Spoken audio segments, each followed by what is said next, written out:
इसलिए कहा जाता ना कि स्वर्ग में कोई दुख नहीं, स्वर्ग में समृद्धि ही समृद्धि है, समृद्धि समृद्धि। कौन सी फैक्ट्री चलाते देवता, कहाँ दुकानें हैं उसके, कहाँ प्रॉपर्टी है देवताओं की? क्यों हम स्वर्ग को समृद्ध समझ रहे हैं?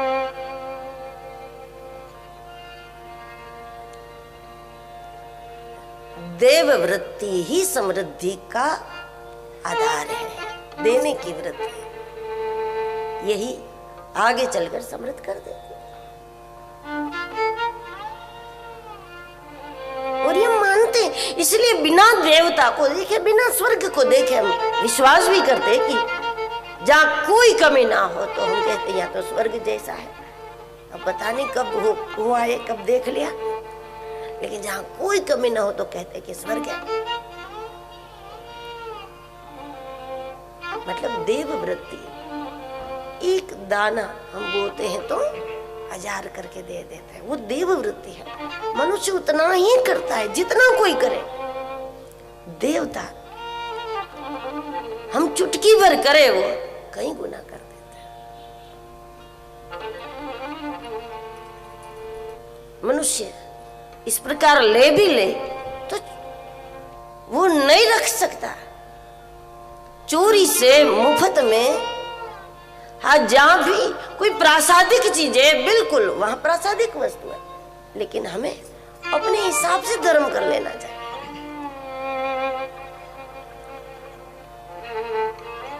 क्योंकि रचना इस प्रकार की,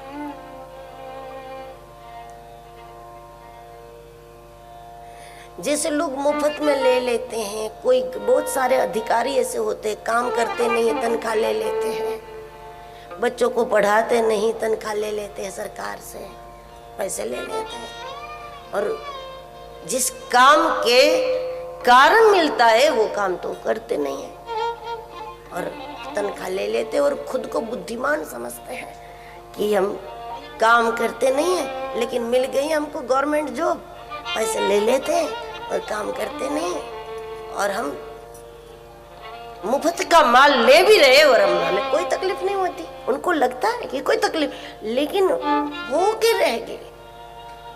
ऐसे लोग फिर अगले जन्म में भगवान ऐसे इलाके में उसको जन्म देते हैं, अमरनाथ में, केदारनाथ में, वो भी मनुष्य के रूप में नहीं, खच्चर के रूप में जन्म देते हैं।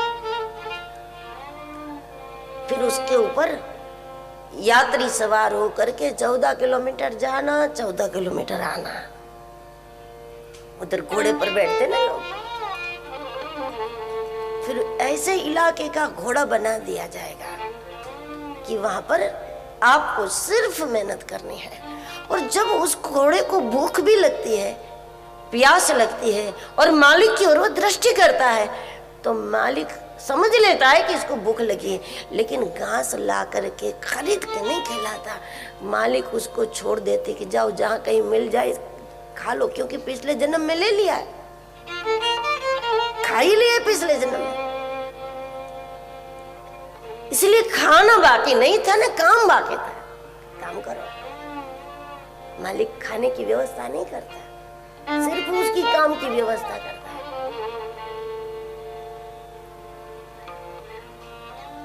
जब भूख लगे तो बस छोड़ देंगे, जाओ घूमो फिरो, कहीं से हरा घास मिल जाए पेट भर लो, क्योंकि वेतन ले लिया है पिछले जन्म में। अब तो थोड़ा थोड़ा भत्ता मिलेगा, बस थोड़ा थोड़ा मिलेगा।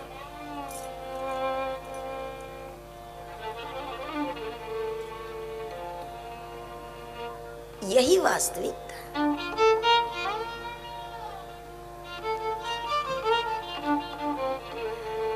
तो प्रकृति ये चाहती है आप नाम जपो, ऑक्सीजन ले रहे हो, हवा ले रहे हो, सूर्य प्रकाश ले रहे हो, आकाश आपकी सुरक्षा कर रहा है। पृथ्वी की गोदी में पूरा जीवन, माँ की गोदी में तो 1-2 साल आप रहते हैं, लेकिन पृथ्वी की गोदी में पूरा जीवन रहते हैं। और जब शरीर छूटता है तब भी पृथ्वी में मिल जाता है, उसी की गोदी में हम होते हैं। इसके बदले में इस भूमि को हम क्या दे सकते हैं? प्रभु का नाम लेने से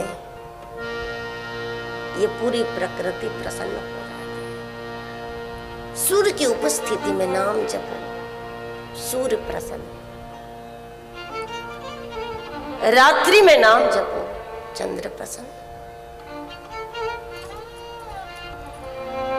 पृथ्वी पर नाम जपो, पृथ्वी प्रसन्न। दसों दिशाओं के आशीर्वाद लेने की ये सरल और श्रेष्ठतम पद्धति है। यहां तक कि जिस शरीर में आप रहते हो, ये देह की मिट्टी भी आशीर्वाद देगी नाम जप से।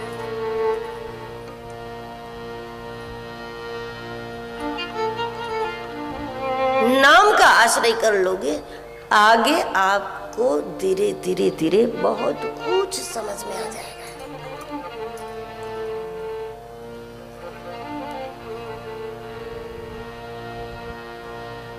लोगों को ऐसा भी लगता है कि जागने के टाइम पे जाग जाएंगे, अभी से नाम अगर नाम भी ले, नहीं अभी से नाम धारण नहीं करोगे तो जागने के टाइम पर भी नहीं जाग पाओगे। देखो, यहां से आपको त्र्यंबकेश्वर पहुंचना है तो पैदल चलोगे तो उतना समय उस हिसाब से समय लगेगा, वाहन से जाओगे तो उस हिसाब से समय लगेगा। लेकिन आप ये कहते हो कि अपने आप कभी भी पहुंच जाएंगे, ये नहीं बनेगा। घर से तो निकलना पड़ेगा ना।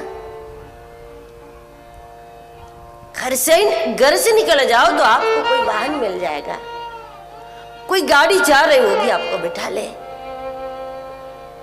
कोई ट्रक मिल जाए।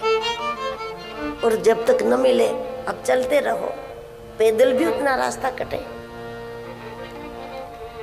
लेकिन घर से ही नहीं निकलोगे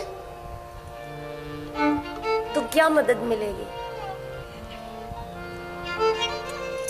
घर से ही नहीं निकलोगे तो आपका पहुंचना नहीं होगा। ये सत्य है कि पैदल भी आप चलोगे तो आप सवेरे निकलोगे, शाम तक, कल शाम तक भी पहुंच जाओगे।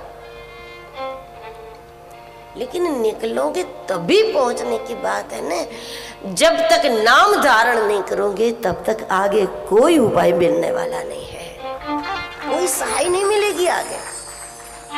नाम धारण कर लो तो आगे कोई संत मिल जाएंगे, सत्संग मिल जाएगा, कोई ना कोई उपाय, कोई ना कोई मार्गदर्शन, किसी न किसी स्थान में, किसी न किसी रूप में कोई ना कोई सहारा मिल जाएगा।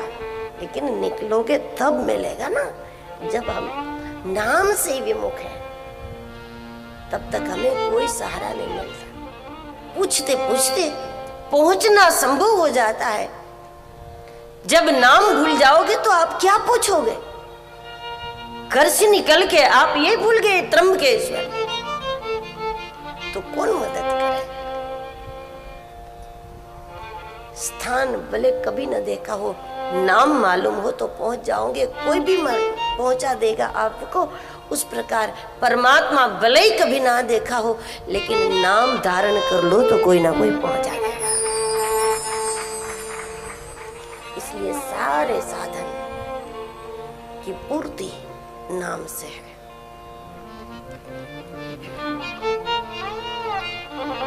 नाम और रूप की बात जो मानस में है, इसको इस रूप में भी समझने की आवश्यकता है कि हमें नाम का रूप समझना है। नाम का रूप, वास्तव में नाम का रूप क्या है, नाम का स्वरूप क्या है, ये तुलसीदास जी को यहाँ तक कहना पड़ रहा है